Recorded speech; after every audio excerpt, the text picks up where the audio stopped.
etc., etc. Rabat abrite donc le groupe B dans lequel on trouve l'Égypte, le Cameroun, le Nigeria et le Kenya. Et ça va partir très fort puisque le premier match oppose les deux derniers vainqueurs de l'épreuve. Le Cameroun, vainqueur en 84 en Côte d'Ivoire, et l'Égypte, vainqueur 2 ans plus tard, précisément contre le Cameroun.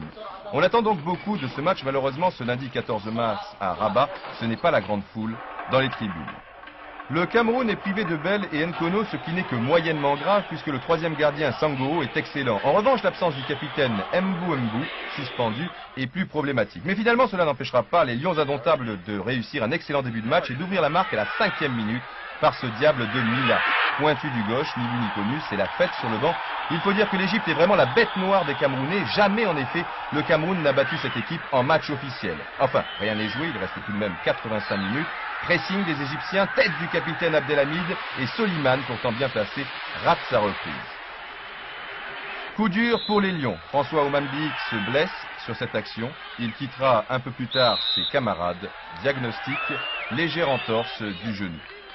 Et les Égyptiens qui dominent toujours. Cette fois, Sangoo va être sauvé par sa transversale suite à un tir de l'arrière droit, Ibrahim Hassan.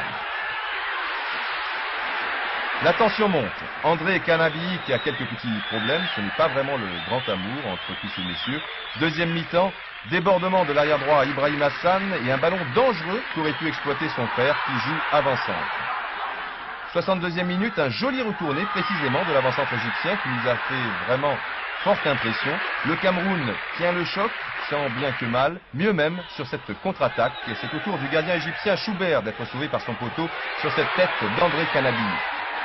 Les arbitres du prochain match attendent tranquillement leur tour en regardant le match à la télé.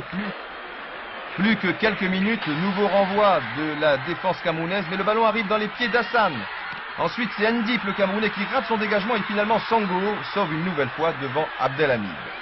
Corner de la dernière chance pour les Égyptiens. Attention. Tête d'Hassan, but, non, le ballon dans les mains de Sangoo, c'est un petit miracle. Je ne vous dis pas la joie des Camerounais au coup de sifflet final. Ils ont vaincu le signe indien devant une équipe égyptienne vraiment redoutable.